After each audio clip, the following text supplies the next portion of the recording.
ठीक है, हेडिंग लिखा percentage composition. Yes. Okay, let's see percentage composition of any element. यहाँ पे जब भी हम लोग बोलते हैं ना परसेंटेज कंपोजिशन, अपना मीनिंग होता है percentage by mass.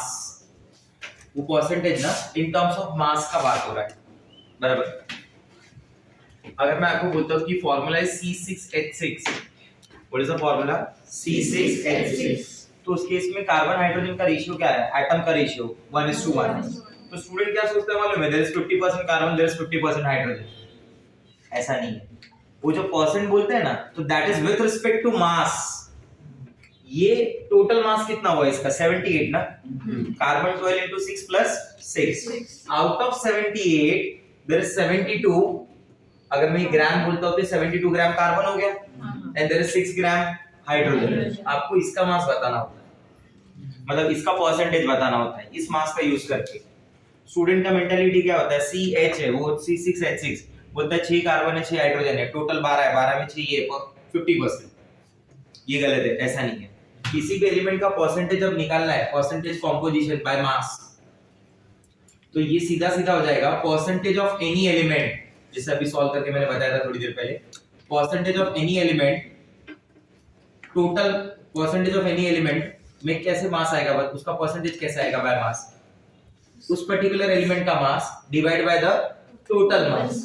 As it is in percentage, it should be multiplied by 100 percent per 100 ना। परसेंटेज ऑफ एनी एलिमेंट क्या हो जाएगा? उसका मास कैसे मिलेगा? मैं बोलूंगा उसका मास मिलना काफी इजी है। पूछो कैसे? Number of atom into atomic mass. Do you agree with this? Number of atom into divide by molecular mass, molar mass, whatever it is, जैसा comfortable होंगे, multiply by 100। जैसे मुझे find out करना है कि compound दिया है NaOH, say for example compound is NaOH, I want to calculate the percentage of sodium. What is the molecular mass of NaOH? 40. Sodium 23 plus oxygen 16 plus hydrogen 1, ये हो जाएगा 40। ये होगा मल्टीप्लाई बाय 100। सोडियम का number of atom कितना है? 1 into atomic mass 0 0 cancel, 230 divide by 4 कितना आ जाएगा? 4 6 24 ना। तो मतलब ये 50 के आसपास, 50 अप्रॉक्स 60 के आसपास तो रहेगा। कितना आ जाएगा? समझ गए ना? लेकिन ठीक है, जितना भी आएगा बता दे। परसेंटेज ऑफ ऑक्सीजन क्या हो जाएगा? बोल। Number of atom 1 into atomic mass 60, 1 into 16 upon 40 multiply by, आया समझ में? ये कितना आ जाएगा? बोल। 0 0 कैंसिल, 4 4 16 बराबर। What is the percentage of hydrogen? Hydrogen का कितना है? हाइड्रोजन 1 है, number of atom 1, what is atomic mass? 1, 1 into 1 1 upon 40 multiply by 100, 1 by 40 into 100, 0 0 cancel, कितना है? 2.5 बराबर। इधर समझो 57 पॉइंट समथिंग में आएगा, बराबर। समझा कैसे करते हैं? अभी जैसे मान लो ग्लूकोज दे दिया C6H12O6, C6H12O6, find out the number of find out the percentage of carbon. क्या हो जाएगा? बोलो। 12 into 6 72 upon 180, it's molar mass, molecular mass is 180। जब टोटल आप कैलकुलेट करेंगे मल्टीप्लाई बाय 0 0 8 4 40%। समझा? हाइड्रोजन के बारे में बात करेंगे तो कैसे आ जाएगा? हाइड्रोजन कितना है? 12 है, दिस इज 12 upon 180। समझा 12 क्यों लिया? Number of atom is 12 into atomic mass of hydrogen, that is 1। तो 12 into 1 12 upon 180 multiply by 100, 0 0 gets cancelled, बराबर। 6.666 होना चाहिए शायद से, चेक कर लीजिएगा, आ जाएगा परसेंटेज निकालना, बराबर। तो it is very easy to find out the percentage composition by mass if molecular formula is already known to us. अगर मुझे मॉलिक्यूलर फार्मूला पता है तो मैं एकदम इजीली उस पर्टिकुलर एलिमेंट का परसेंटेज मास निकाल सकता हूं। समझा मेरा बात? ठीक है। अगर कहीं पे ऐसा लिखा है 57 पॉइंट, या फिर ऐसा लिखा है 40% कार्बन, 40% कार्बन, तो इसका मीनिंग क्या है? इसका मतलब क्या समझा रहा है वो? परसेंटेज बाय मास। मतलब अगर उस कंपाउंड का टोटल मास 100 ग्राम है तो out of 100 gram 40 gram is carbon. Out of 100 gram 40 gram is carbon. किसी के साथ भी परसेंट लिखा रहे, it is assumed out of 100। I repeat, किसी के साथ भी क्या लिखा रहे, percent, it is assumed out of 100। ठीक है, व्हेन यू से माय मार्क्स इज 99%, तो इसका मतलब हुआ 100 में से 99 है ना, 200 में से थोड़ी है। समझा नहीं समझा मेरा बात? ठीक है, let's see. Next is, in some cases question ऐसा पूछता है कि find out the least molecular mass. बराबर, ऐसे क्वेश्चंस आते हैं कि find out least molecular mass, और यू से लीस्ट मोलार मास, ऐसा सब वर्ड आता है। तो ऐसे केसेस में ना हमेशा याद रखना, कंसिडर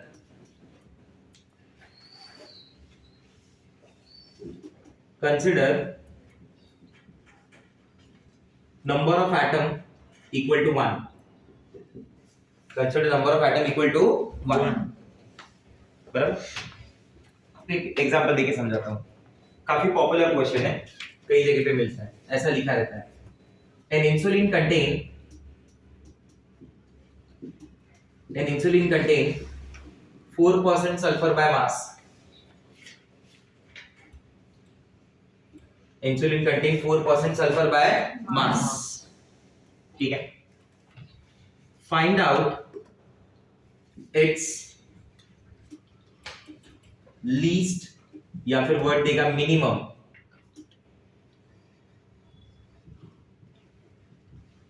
मॉलिक्यूलर मास। बराबर, लीस्ट और मिनिमम मॉलिक्यूलर मास। अब देखो, आपको क्या दे दिया उसने, 4% सल्फर दे दिया ना। आप क्या करोगे, यही सेम फॉर्मूला यूज करो। परसेंटेज ऑफ सल्फर क्या हो गया तुम्हारे लिए, 4 हो गया। बोलो हाँ या ना। यस। नंबर ऑफ एटम तुम कितना मान के चलोगे, 1। अगर एक एटम सल्फर होगा तो 32 Mu होगा। बराबर, ठीक है, मल्टीप्लाई बाय क्या कर दोगे, 100। ये कितना हो गया, x। बराबर, अरे समझ में, ये x इधर क्या हो गया, 4x, 3200। x की वैल्यू क्या आ गई, 800। सॉल्व हो गया। ये एक स्पेशल टाइप की क्वेश्चन ही है, नहीं समझा मेरा बात? समझा। बराबर, अब एक क्वेश्चन ऐसा है कि कंपाउंड है जिसके अंदर 8% सल्फर है। कितना है, 8% sulphur by mass. Find out the least molar mass of that compound. अच्छा, ये क्या क्लास का, किधर है ये, इधर। अच्छा, क्या आएगा, 400। समझा मेरा बात? तो ये वो टाइप का क्वेश्चन होता है। अब इस टाइप के क्वेश्चन में ऐसा भी पूछेगा, वो एक्चुअली एक नया टाइप का क्वेश्चन ही हो गया। मान लीजिए कि क्वेश्चन में ऐसा पूछा है कि हीमोग्लोबिन है, बराबर, haemoglobin contain 3.33% Fe। Word form में नहीं दे रहा हूँ, डायरेक्ट क्वेश्चन लिख रहा हूँ। हीमोग्लोबिन है जिसमें 3.33% क्या प्रेजेंट है, Fe। इसके अंदर 3.33% Fe है, और इसका जो मोलार मास दिया गया है, बराबर, वो दिया गया 67, या मॉलिक्यूलर मास दिया गया है, मॉलिक्यूलर मास बोल देता हूं मैं इसे थोड़ी देर के लिए, वो दिया गया 67,200 AMU। 67,200 AMU। क्वेश्चन में आपसे पूछा गया है find out number of Fe atom. कर पाएंगे, सॉल्व करके बताइए। समझा क्या टाइप होगी, एक में एलिमेंट का परसेंट पूछेगा, एक में ऐसा कुछ देगा, और एक में ऐसा कुछ देगा। ये 3 टाइप ही बनती है, ट्राई करके देखिए।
तीनों बाहर खड़े होके क्या कर रहे हैं?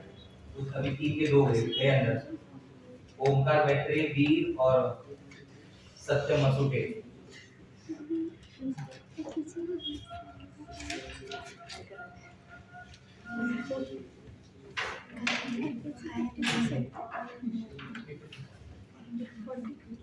आंसर है कितना आ रहा है? 40 40 आ रहा है। उस क्वेश्चन में शायद होगा 6720। उस क्वेश्चन का आंसर 4 है। 40 एग्जैक्ट आ रहा है, 39 पॉइंट समथिंग आ रहा है। 39 हां बस तो मैंने एक जीरो बढ़ा के लिया 40 आटा हो गया। नहीं समझा मतलब 3.3 को अगर 10/3 लिखेंगे तो 48 आएगा। अब कितना आता है? 40 आता है। अभी कितना आ रहा है? 40 आ रहा है।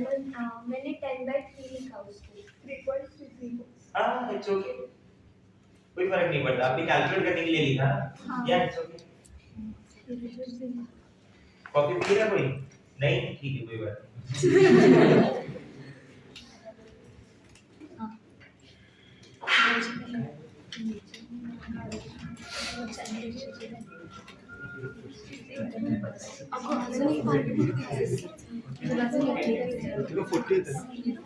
इससे लेकर भी नहीं वाला ठीक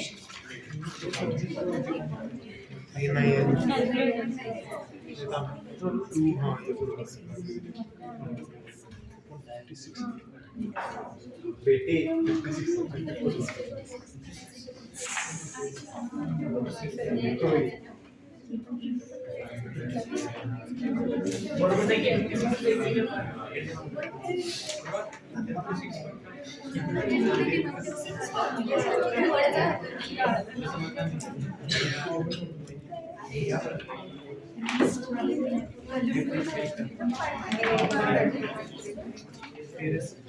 मेरी 39% है इसका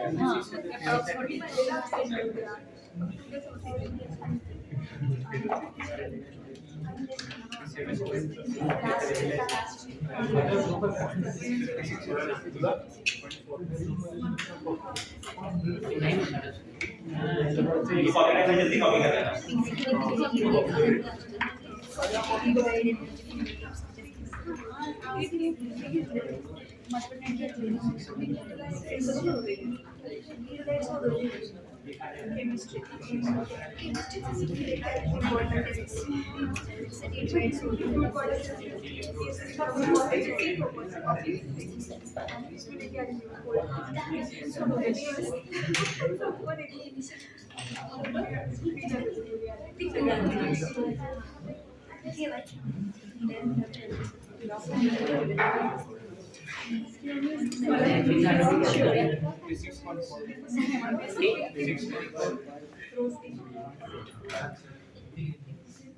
बंद किया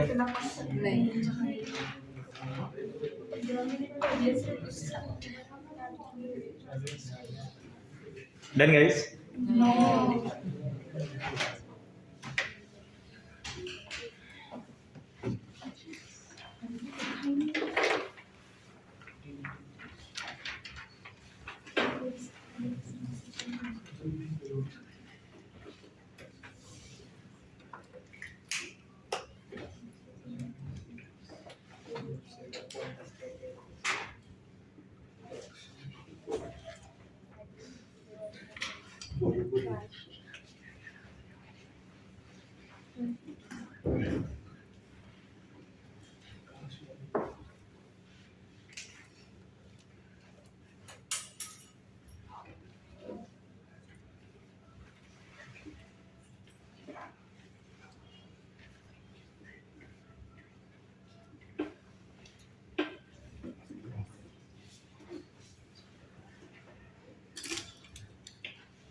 कौन है?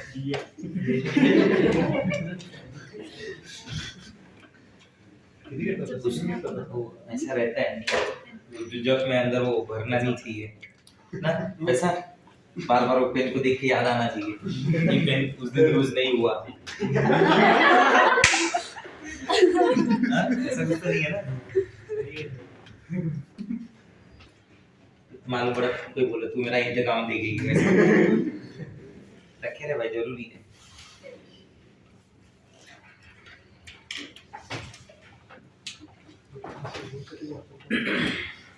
Done guys? कितनी बार लिख रहे तुम जो हुआ नहीं हुआ? ये सब ना नंबर ऑफ आइटम। तो एक क्वेश्चन ऐसा भी आता है, अब हो सकता है वहां पे 0.33% दिया रहा, उस क्वेश्चन का आंसर 4 है। तो ऐसे सब क्वेश्चन जैसे मेरे को याद हो गए बराबर, वैसे ही आपको भी इतनी बार सॉल्व करना है कि आपको भी याद हो। समझा मेरा बात? ठीक है, चलो आगे बढ़ते हैं। अगला हेडिंग लिखे, determination of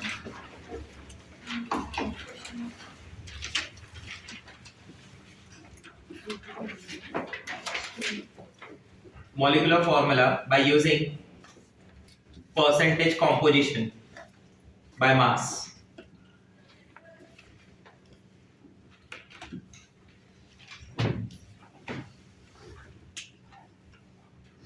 Determination of molecular formula by using percentage composition by mass.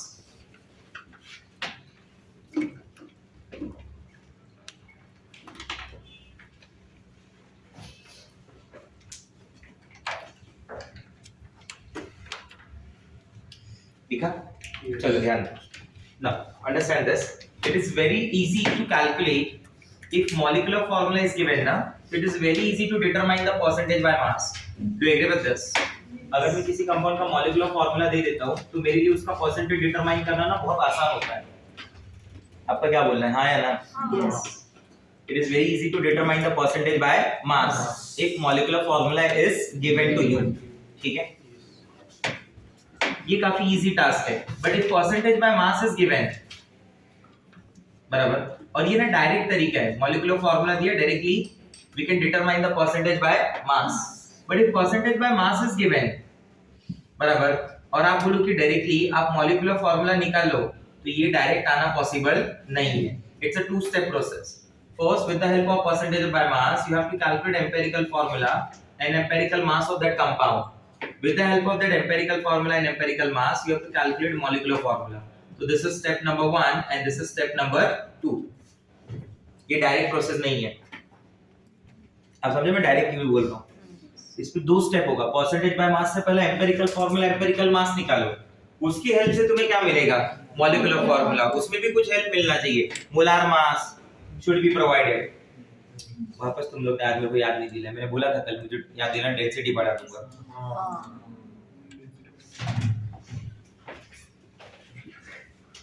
देखो तो सीक्वेंस टूट जाएगा ना, इसके पहले पढ़ाना चाहिए था। पढ़ाना तो कल ही चाहिए था पहले। डेंसिटी जो है ना, बेसिकली वी हैव 4 टाइप्स। एक को बोलते हैं हम लोग एब्सोल्यूट डेंसिटी, जो नॉर्मल डेंसिटी होता है जिससे हम लोग लिखते हैं मास अपॉन वॉल्यूम बराबर। The second type of density here we have, जो सेकंड टाइप का डेंसिटी होता है ना, उसको बोलते हैं रिलेटिव डेंसिटी। कौन सा density?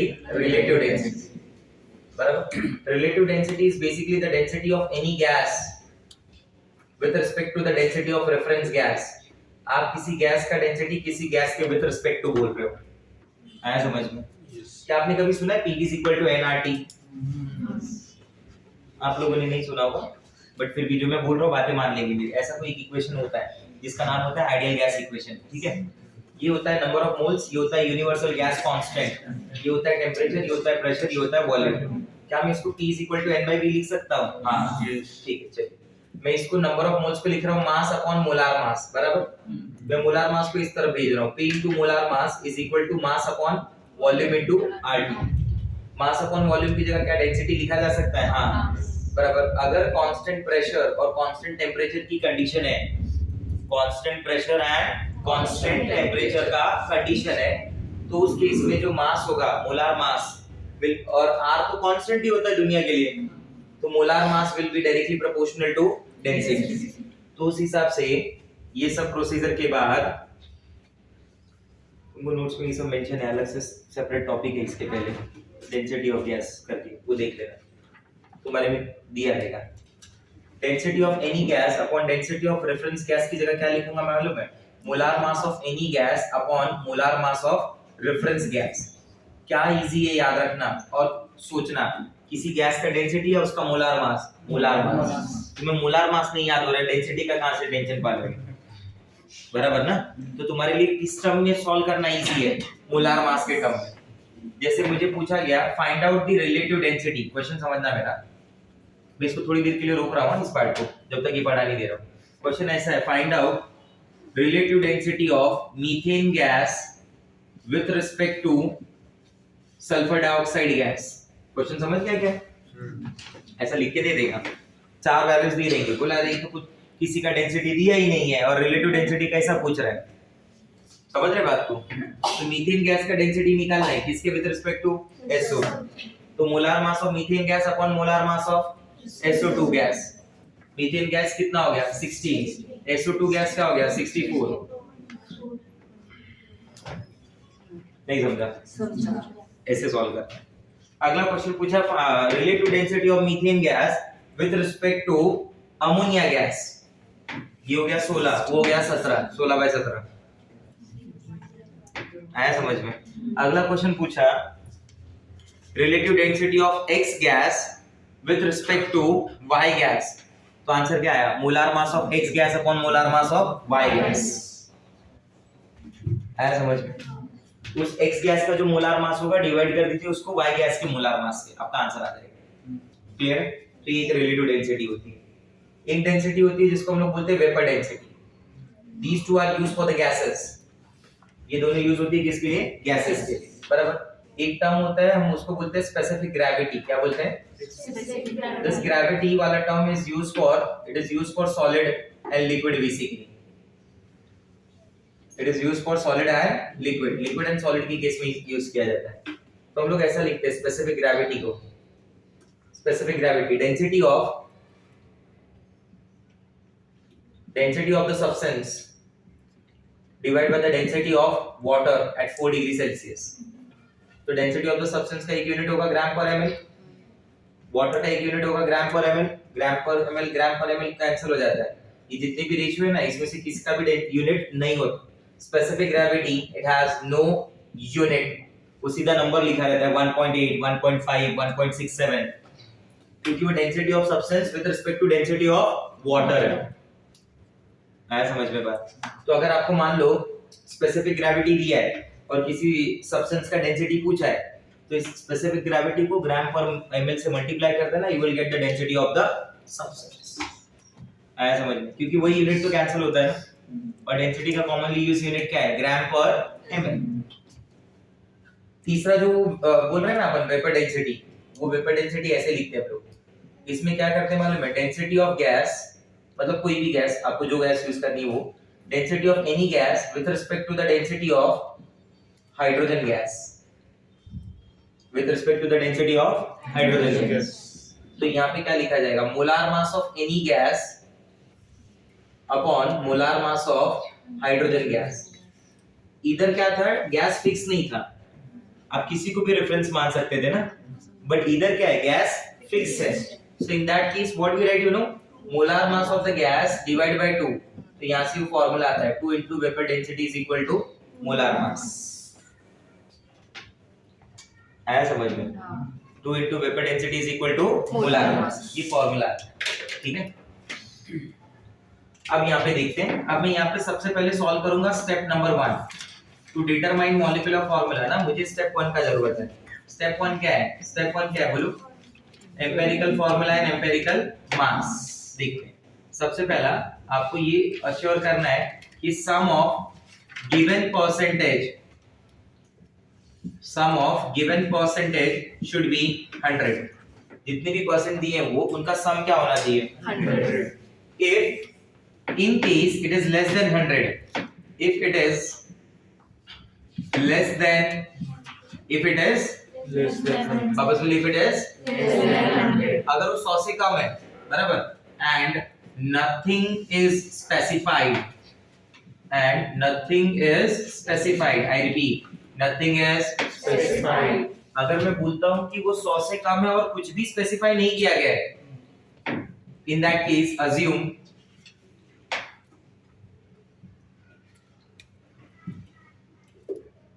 assume remaining percentage is equal to percentage of oxygen atom।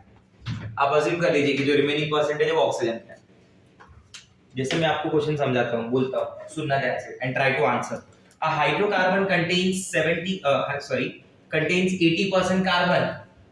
कितना 80% कार्बन। तो दूसरा कौन हुआ, बाकी का बचा कौन, हाइड्रोजन। इधर स्पेसिफाई था, जानबूझ के क्वेश्चन पूछा था मैंने, क्लियर बोला हाइड्रोकार्बन क्या होते हैं, ऐसे कंपाउंड जो कार्बन और हाइड्रोजन रखते हैं ना, इसलिए वो बोला कि if and nothing is specified, अगर कुछ भी स्पेसिफाई नहीं किया है तो remaining percentage is percentage of oxygen. हाँ, अगर मैं ऐसा बोलता कंपाउंड कंटेन 40% कार्बन 6.66% हाइड्रोजन बराबर, find out the molecular formula या find out the empirical formula of that compound, क्या आ जाएगा। अब मैंने 40 कार्बन बोला है, 6 हाइड्रोजन बोला है, कुछ नहीं बोला ना आगे, तो rest is oxygen, rest is oxygen. वो 53.3 जो भी परसेंट आएगा ना वो ऑक्सीजन का होगा। इस तरीके से समझिए उसको, नहीं समझा मेरा बात। दूसरा, जैसी परसेंटेज मिला बराबर, that percentage mass should be divided by their atomic mass बराबर। यहां से आपको मिल जाएगा मोल परसेंटेज, बेसिकली ये मोल रेशियो मिल जाएगा बराबर। उसके बाद जितने भी गिवन ऑक्टेन मोल होंगे, octane mole ratio should be divided by the simplest और स्मॉलेस्ट मोल रेशियो। अगर 3 रेशियो आए 1.11, 2.22, 3.33, तो सबसे छोटा कौन हुआ 1.11, उसको सबसे डिवाइड कर दीजिए। तो आपको यहाँ से क्या आ जाएगा, यहाँ से आ जाएगा एक रेशियो, क्या आ जाएगा एक रेशियो। और आपको ध्यान रखना है ये रेशियो आपको हमेशा कौन सी फॉर्म में लेना है मालूम है, ये रेशियो हमेशा लेना है आपको होल नंबर की फॉर्म में। कौन सी फॉर्म में, नहीं है तो कन्वर्ट करो, मैं बोल रहा हूँ ना, नहीं है तो कन्वर्ट करो, सबको मल्टीप्लाई करो, बट कन्वर्ट इट इनटू यही होल नंबर का जो रेशियो होगा ना, इसी होल नंबर के रेशियो को बोलते हैं एम्पिरिकल फार्मूला उस कंपाउंड का। और यही एम्पिरिकल फार्मूला आपको क्या दिला देगा, एम्पिरिकल मास। आया समझ में, Yes. ठीक है, क्लियर हुआ ये बात। Once you got empirical mass, go for the step 2। अब क्या करेंगे, स्टेप 2। स्टेप 2 में ना कुछ डेटा दिया रहेगा, या तो वो मोलार मास दे देगा बराबर, या तो वो वेपर डेंसिटी दे देगा। आप समझ रहे मेरी बात, आइदर मोलार मास और vapour density is given. Vapour density दिया है तो आप मोलार मास निकाल सकते हो, हाँ 2 into vapour density you will get the molar. वहां पे क्या करना है फिर, जो भी मोलार मास है ना डिवाइडेड बाय एम्पिरिकल मास, ये ना आपको एक नंबर देगा जिसे बोलना r, क्या बोलना r। नॉर्मली अपन n बोलते, ठीक है, बट n बहुत जगह आ जाता है ना मोल कॉन्सेप्ट में, इसलिए r बोल दिया, रेशियो बराबर। ये जो r आएगा ना r, इसको एम्पिरिकल फार्मूला से मल्टीप्लाई करना, what you will get, molecular formula. अब समझे मेरी बात, Yes. इसको किधर साइड में कॉपी कर दो, इसका आगे कंटिन्यू करना, साइड में किधर कॉपी कर दो, तुम लोग ये किधर दिया हो, हाँ ये दिया है, पेज नंबर क्या 20 21 मेरे को सब क्वेश्चन दिए हुए, ये अच्छा क्वेश्चन है, ये ट्राई करो 13 वाला अच्छा क्वेश्चन है। देखो जिसका भी बुक रहेगा उसने स्टार किया है, मतलब लेक्चर में आया रहेगा कभी। हाँ मैंने बोला होगा कि अच्छा क्वेश्चन है, वो एग्जांपल 13 अच्छा क्वेश्चन है।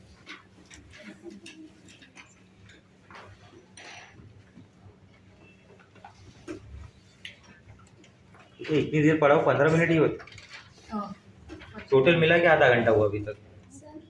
नहीं जाने दो, और बाद में बोलते कि पूरे 2.5 घंटे के लेक्चर में 45 मिनट ही पढ़ा है। पहले पे 45 मिनट्स डाउट थे।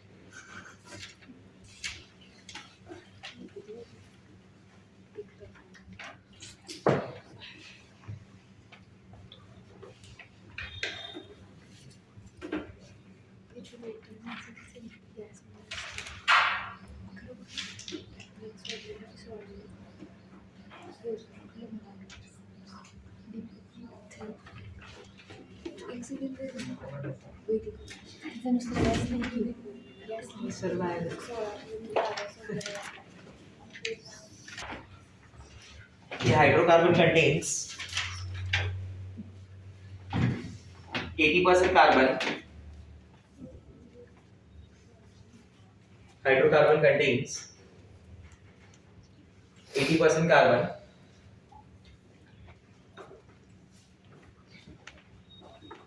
and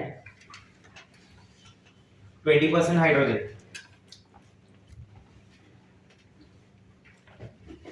80% carbon and 20% hydrogen.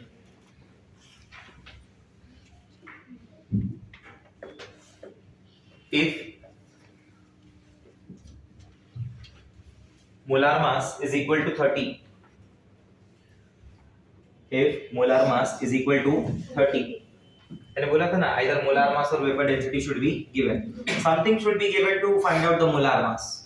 कुछ ना कुछ तो दिया रहे, भले वो ये लिख के दे दे कि 224 ml of this compound at STP occupy mass of 0.3 ग्राम।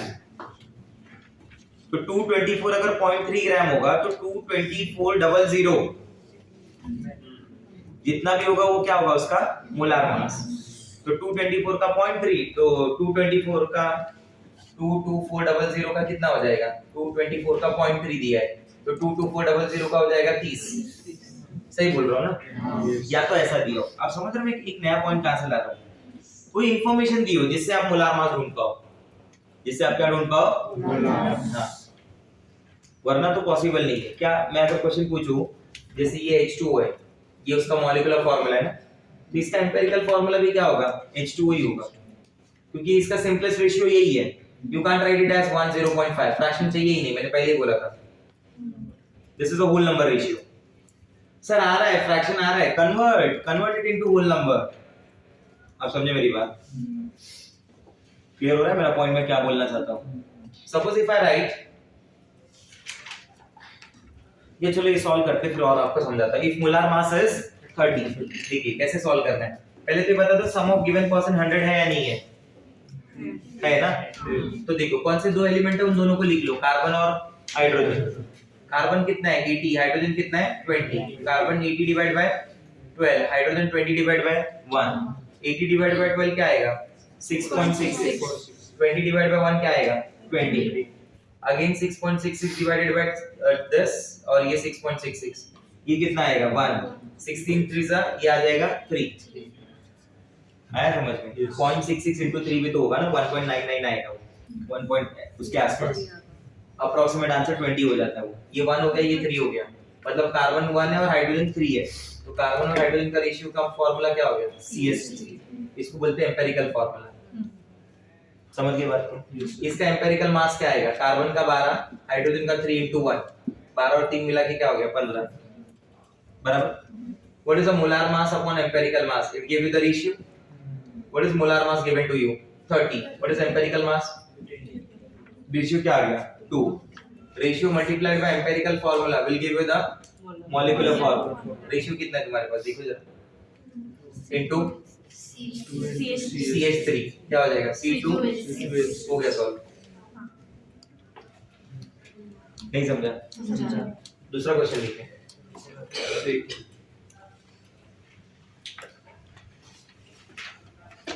ये तुम्हारे में एग्जांपल्स रहेंगे 4-5 जो सब पढ़ने का रहता है, ठीक है? ये सब लिखा हुआ है, टेबल वगैरह करने का इनके पे करेक्शन बताया मैंने, जरा किसी का बुक लेके ना कर लेना। ये इधर करेक्शन है ऑक्सिलिक एसिड में, H2CO4 है ना, HCO2 है वो, HC2O नहीं है, HCO2 है उसका empirical formula. Yes sir.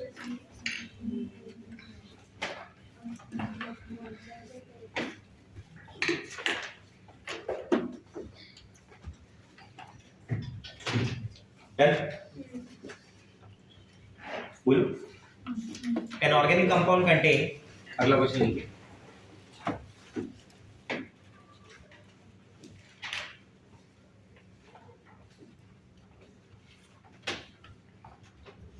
an organic compound contain 40% carbon हाँ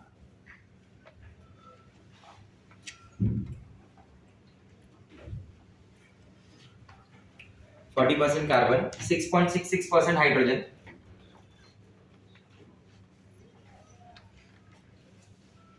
6.66% hydrogen and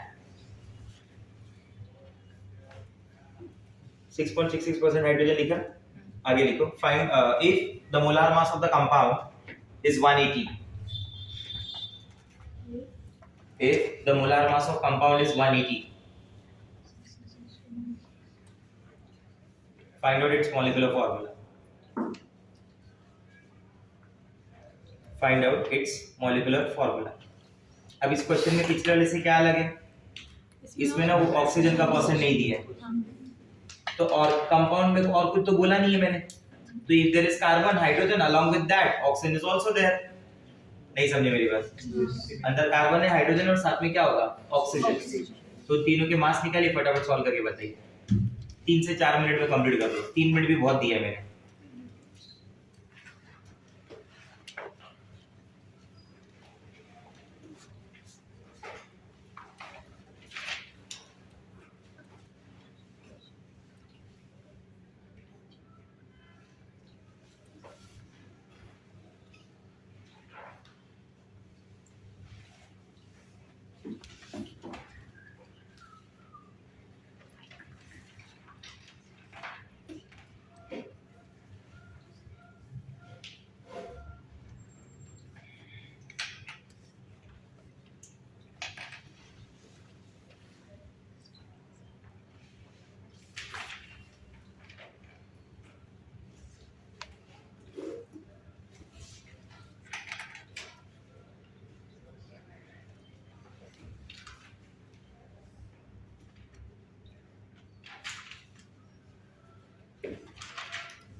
T4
C6H12O6. C6H12O6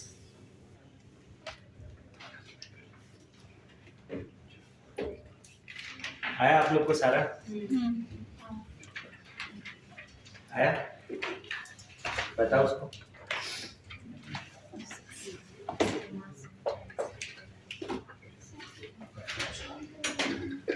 ये लोग एक चैप्टर के लिए आएंगे इनका पहला चैप्टर छूटा हुआ है उसके बाद नहीं आएंगे लोग खुद मैं इतना फास्ट पढ़ा मैं भाग देंगे। ये तो क्या स्लो पढ़ा रहा हूँ, ये स्लो ही पढ़ा रहा हूँ मैं वैसे, क्योंकि इतना स्लो तुमको पढ़ाया ना तो फिर 2024 अटेम्प्ट करना पड़ेगा। 2023 तो मुश्किल हो जाएगा, फिर बोले आधा सिलेबस रह गया है।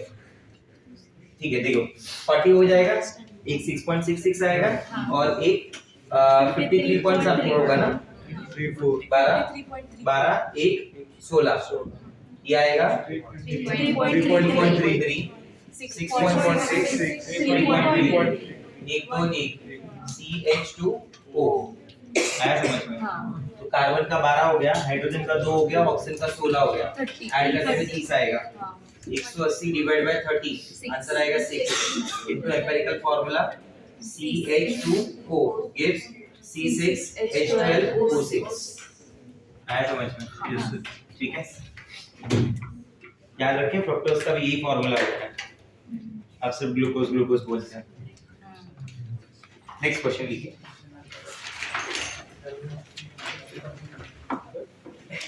डिवीजन में टाइम जा रहा होगा ना तुम लोगों को। चलिए बताओ।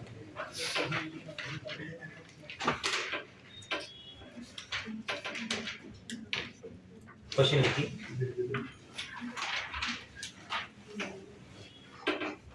An organic compound on analysis, अब इसी में क्वेश्चन में जो तीसरी टाइप घुमा सकता है ना वो दे रहा हूं, ठीक है। An organic compound on analysis gave the following data, gave वो वाला, the following data,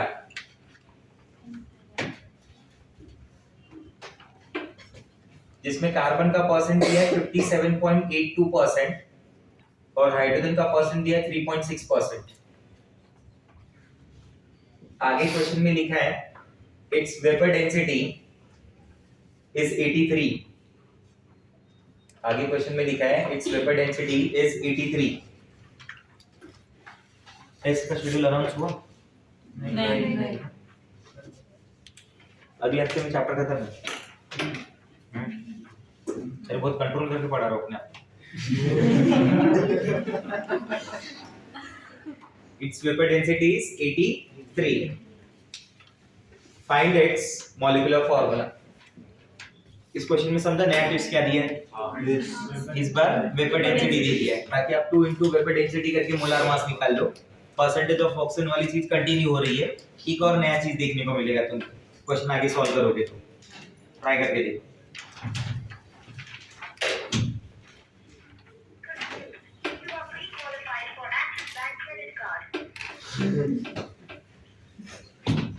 ये भी फोन नहीं उठाओ तो 2-3 बार करते हैं लोग।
ठीक है क्या C2H6 हो गया। कैसा मालूम पड़ गया है?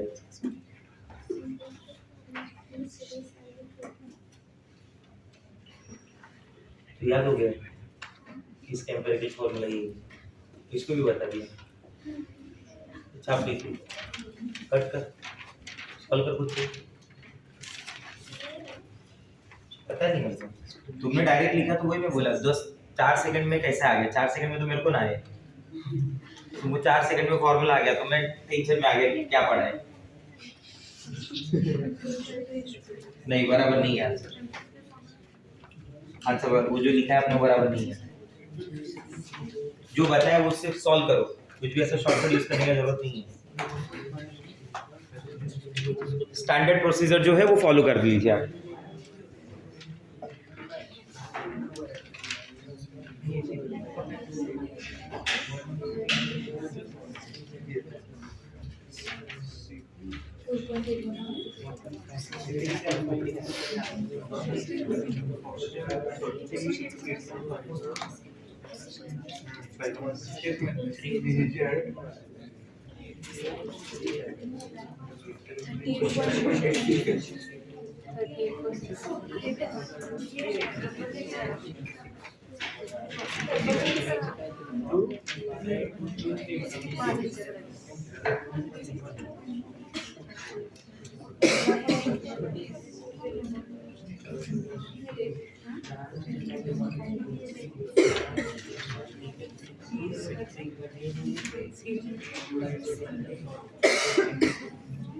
शायद हाँ। Done guys? ये हो गया, तब तक मैं रफ कर दूं ना, आप सॉल्व करते रहिए, रफ कर देता हूँ।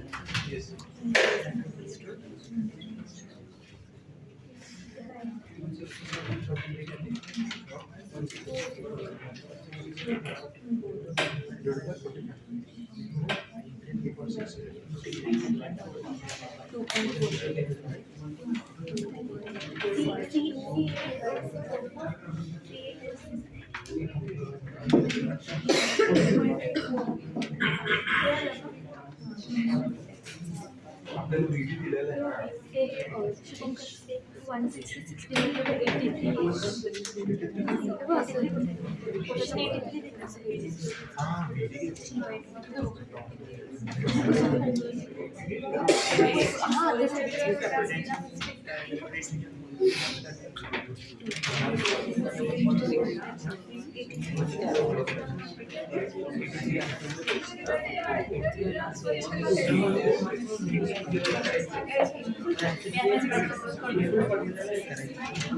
क्या की बता, कार्बन का परसेंट दिया, हाइड्रोजन का दिया, बराबर, जो रिमेनिंग होगा ऑक्सीजन होगा, क्योंकि 100 नहीं हो रहा है, ठीक है। अब कार्बन हाइड्रोजन ऑक्सीजन का परसेंट लिख के उनके मास से डिवाइड करना है, ऐसा एक रेशियो आएगा, जो सबसे छोटा होगा उससे सबको डिवाइड करना है।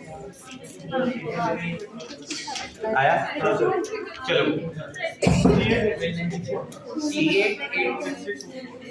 हाँ, ऐसी शायद कुछ होना चाहिए, ऑलमोस्ट वैसे ही कुछ। empirical formula, molecular formula. चलो यस, लिसन गाइस, फर्स्ट में यहाँ पे ध्यान देंगे आप लोग। Carbon is there, hydrogen is there, oxygen. मुझे बोलो सम ऑफ परसेंटेज 100 है क्या? जैसे स्टेप्स बनता है वैसे चेक करना है। पहले स्टेप नहीं बोला सम ऑफ परसेंटेज 100 होना चाहिए, 100 है क्या? नहीं, तो पहले तो वही हटा दो, 100 नहीं है, बराबर। चलो ठीक है, तो रिमेनिंग इज ऑक्सीजन, क्योंकि नथिंग इज स्पेसिफाइड ना। कार्बन कितना है? 57.82, 3.6 ना। रिमेनिंग कितना आता है? 38.58. Divide by their atomic masses, agree? 12 1 16।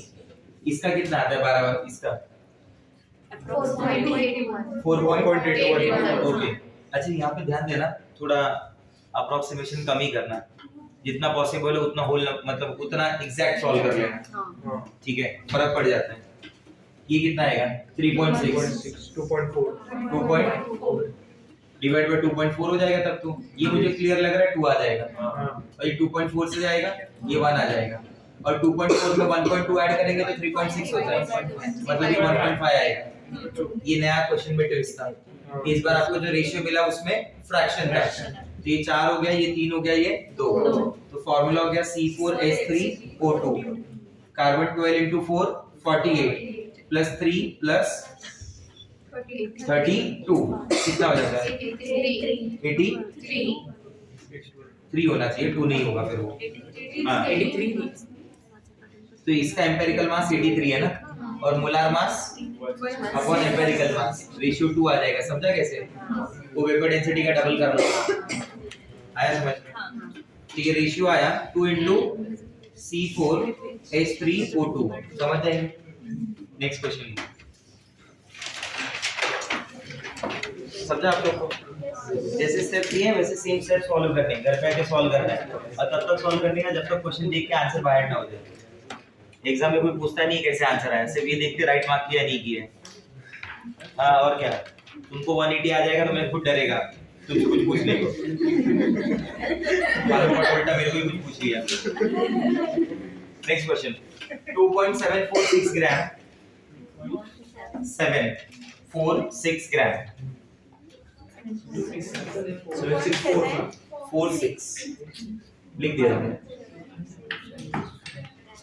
746 पीछे 2.746 gram of a compound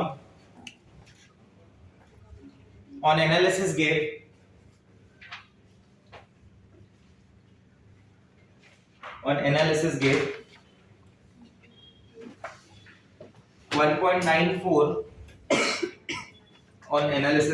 1.94 gram silver,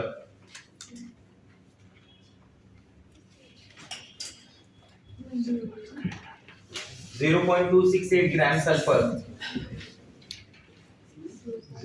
0.268 gram sulfur,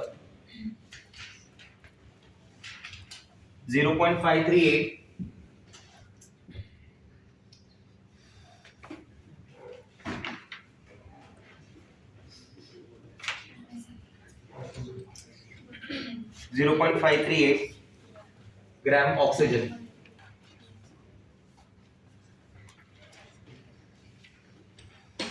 बराबर लिखा। Find the empirical formula of compound. अब देखो ये जो पहले दिया था ये जो भी 24 अब इसको सॉल्व करने का क्या टेक्निक है, इसने क्या नया कर दिया। पहले से अब क्वेश्चन में क्या अलग हो गया, बराबर पहले से इस क्वेश्चन में ये अलग हो गया, इस बार परसेंटेज नहीं दिया।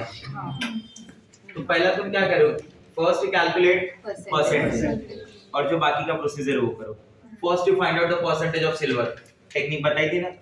परसेंटेज ऑफ सिल्वर कैसे आएगा बोलिए, 1.94 gram silver is there in 2.746 gram of compound, yes or no, into 100 आ जाएगा percentage of sulphur, percentage of oxygen, बराबर और बाकी का प्रोसीजर एज इट इज।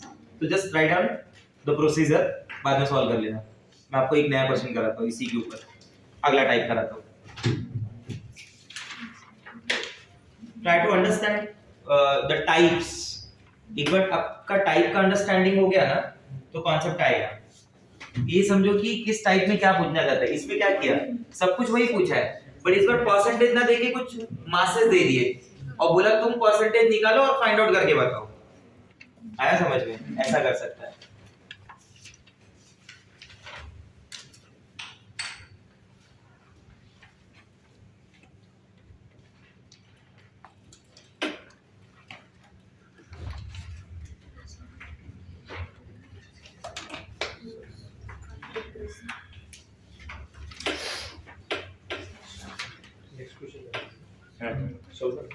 नहीं छोड़ दो, उधर प्रोसीजर लिखिए, सॉल्व करने की जरूरत नहीं।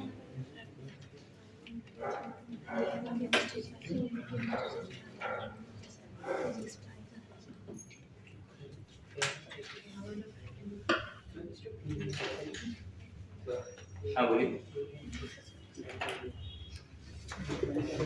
क्वेश्चन कौन लिखेगा?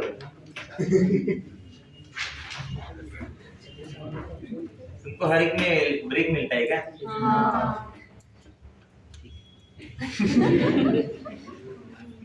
आदत हो गई आपके और मुस्तफा सर की वजह से। अभी क्या ब्रेक इसमें, अभी उसमें वीडियो में देख के तो मेरे को लगता है 1 घंटा भी नहीं पढ़ा है मैं। कितना हुआ है? 55.7 50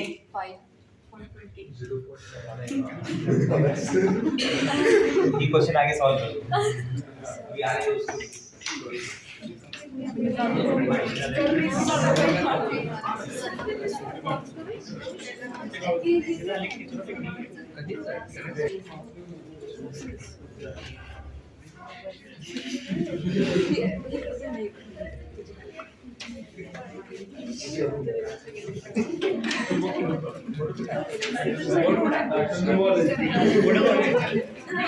पैसे किती भरले इथे?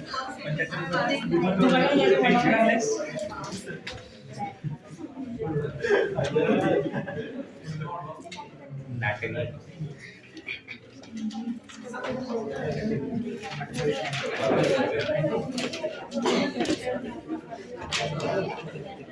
नोट्स देना जरा.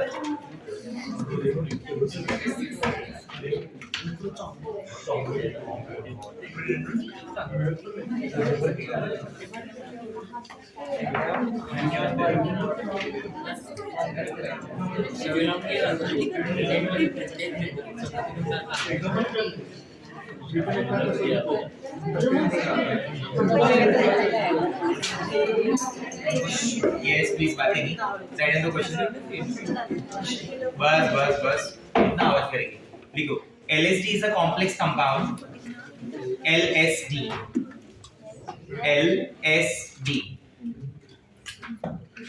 LSD is a complex compound whose mass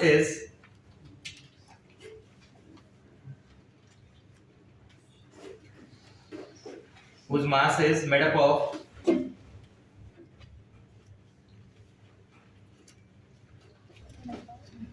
74.27% carbon, 27% carbon,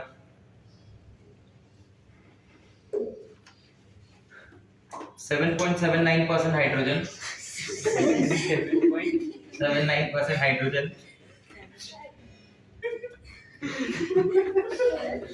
12.99% nitrogen, 12.99% nitrogen, and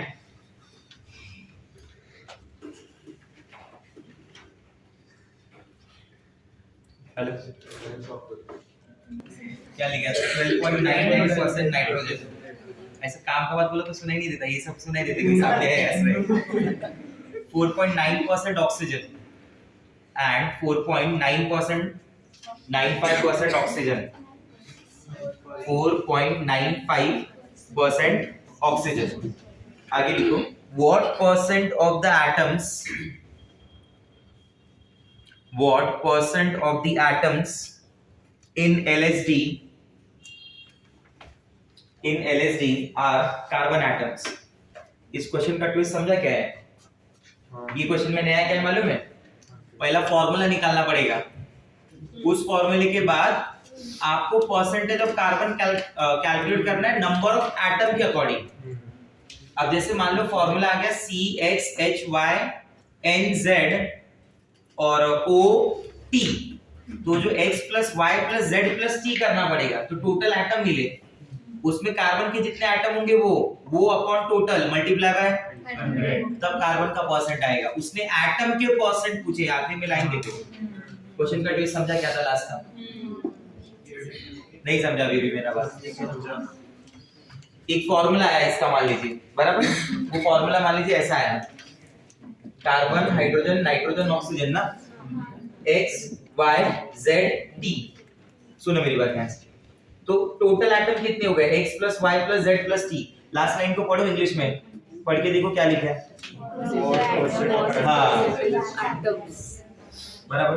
तो इसमें कार्बन के कितने एटम है? X है, तो X upon X + Y + Z + T multiply by 100 will be your answer. समझा ट्विस्ट क्या था? अभी भी नहीं समझे? नेक्स्ट क्वेश्चन लिखो. अब ये अपने हिसाब से लिख लो कि क्या करना है तुमको. इसमें घर पे आके फाइंड आउट करना परसेंट. अब टाइप्स में अब क्योंकि तुमको आगे क्या करना है वो आ गया है. वो जो एडिशनल स्टेप है ना वो खाली बराबर लिखो बस. तो इसमें क्या लिखोगे? First find out the molecular formula. You know how to calculate molecular formula, how to find out the molecular formula. और उसको फाइंड आउट करने के बाद अगर ऐसा कोई फार्मूला है तो उसमें कार्बन का परसेंट ऐसे ढूंढा जाएगा. क्योंकि इसमें मेंशन किया ना एटम, कार्बन के जो एटम है उनकी परसेंटेज. नेक्स्ट लिखिए.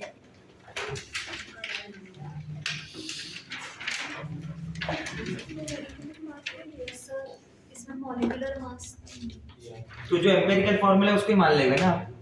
हाँ. जो एम्पिरिकल फॉर्म क्या किसी कंपाउंड का एम्पिरिकल फार्मूला मॉलिक्यूलर फार्मूला हो सकता है? हाँ, एम्पिरिकल फॉर्मूला मॉलिक्यूलर फॉर्मूला होता है नहीं, कैन वर्ड अगर आया ना तो हो सकता है, आया समझ में। इसने नहीं दिया कुछ तो मैं मान लूंगा वही फॉर्मूला है। मैं उसने क्या बोला, जो फॉर्मूला आएगा जो आएगा उसके हिसाब से कार्बन बता देना, मेरा फॉर्मूला ही आया, मैं कार्बन बता दूंगा। अगर वो मास देता तो मेरे लिए एक और स्टेप आ जाता था। But you know how to calculate that molecular formula and empirical formula, whatever it is. Right on the next question. This is the last slide. लिखिए. What is the empirical formula?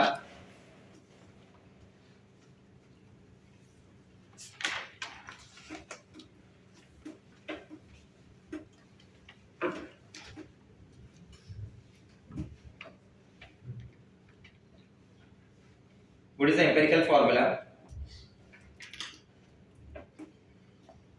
of a compound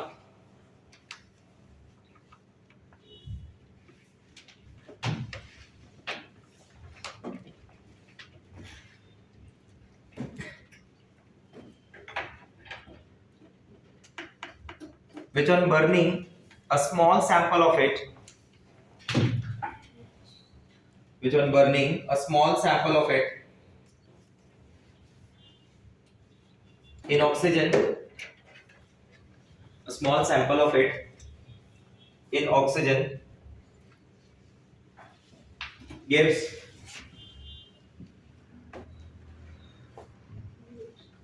3.38 gram of carbon dioxide and 0.690 gram of water. 690 gram of water and no other products.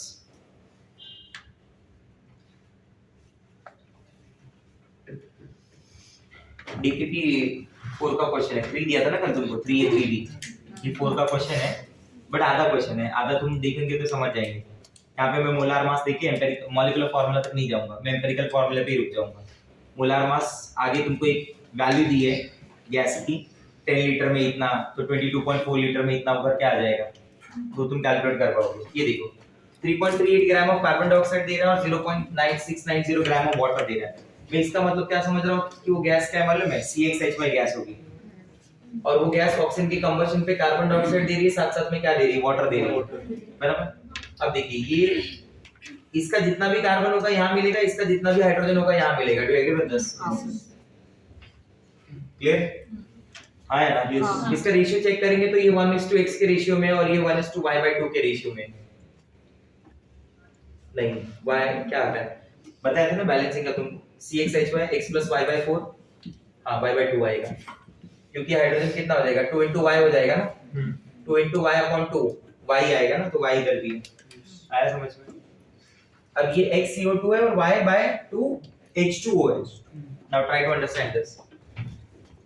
3.38 gram of carbon dioxide है, इस carbon dioxide में जितना भी carbon present होगा वो यहाँ से आया होगा, ये तो मानते हो आप, क्योंकि और कोई कार्बन देने वाला नहीं है। इसमें वाटर में जो भी हाइड्रोजन है वो कौन दिया है, यही कंपाउंड दिया है। मैं क्या सोच रहा हूँ कि 44 ग्राम कार्बन डाइऑक्साइड में 12 ग्राम कार्बन होता है, बराबर। 44 gram carbon dioxide contain 12 gram of carbon, so in that way 3.38 gram of carbon dioxide will contain certain carbon, yes or no? क्या बोलते हैं, हाँ या ना? समझा मेरा बात? 18 gram of water will contain 2 gram hydrogen, हाँ या ना? तो उस हिसाब से कितना है, 0.690 gram of water will contain certain amount of hydrogen, yes or no? Now you got the mass. इस क्वेश्चन में तो मास भी नहीं दिया था, इसके पहले वाले में तो चलो मैंने मास भी दे दिया था तुमको, मास से तुम परसेंटेज निकालते हैं, हाँ या ना? यस, मास से तुम क्या निकालते हैं, परसेंटेज, परसेंटेज से फॉर्मूला निकालते हैं। इसमें तो मास भी नहीं दिया था, इसमें तो अलग दे दिया कुछ कि उससे तुमने इसका मास निकाला कि कार्बन का मास इतना होगा और हाइड्रोजन का मास इतना होगा। नहीं समझा मेरा बात? क्लियर हो रहा है मेरा पॉइंट? ठीक है, let us find out the number of mole of this carbon. ये x की वैल्यू निकाल के बताओ ना जरा।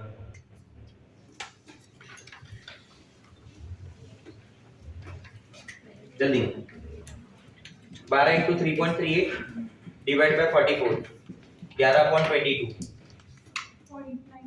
नहीं कितना आ रहा है 0.92 श्योर ना Yes. 0.92 that is the mass of carbon present in that compound that is the mass of carbon present in that compound उस कंपाउंड के अंदर जितना भी कार्बन होगा ना वो इसका मास होगा नहीं समझा मेरा बात समझो. अभी हम हाइड्रोजन कितना आ रहा है तुमको उसका मास बताओ 2 into 0.69 upon 18 0.076. प्लस कैसे कर रहा है Calculate. हाँ वही तो मैं इधर 2 into 9 किया नहीं तब तक आंसर बोल दिया 9 7 तो 63 ना 0.69 है मतलब उस हिसाब से आंसर आएगा 0.076 this much gram hydrogen is present carbon का मास मिल गया हाइड्रोजन का मास मिल गया बराबर Yes. अब एक हिसाब से देखा जाए तो क्या करना पड़ेगा मालूम है you have to calculate their percentage चलिए ये समझ लो फिर एक छोटा दूसरा वाला मैं बताता हूँ पहले ये प्रोसीजर के हिसाब से समझ लो बराबर जब अगले क्लास में मिलेंगे तो इसी का एक शॉर्टकट भी समझाऊंगा रेशियो की फॉर्म में अभी यहाँ से मेरा नॉर्मल दिमाग क्या बोलेगा कि भाई मास तो मिल गया ना अब तो कार्बन और हाइड्रोजन का मासेस का उनके अंदर का परसेंटेज निकाल लो ये टोटल दिया था ना टोटल में इतना कार्बन है हाँ या ना you will get the percentage of carbon and hydrogen इसके बाद तो आपके लिए फॉर्मूला आपके लिए कुछ नहीं है question carbon divide by 12 hydrogen divide by 1 you will get the ratio Yes. उनको सिंपलेस्ट से डिवाइड करो you will get the empirical formula वही वो पूछ रहे हैं सही समझा समझो. ये वाला करना अगली बार जब मिलेंगे तो ऐसे डीपीपी में एक दो क्वेश्चन और है तो उनके लिए बता दूंगा ठीक है आया समझ में नेक्स्ट क्लास में will start with the mole वाला पार्ट जो स्टोइकियोमेट्री स्टोशियोमेट्री सोशियोमेट्री जो भी तुम बोलते हैं ठीक है कैलकुलेशन का पार्ट स्टार्ट करेंगे अपन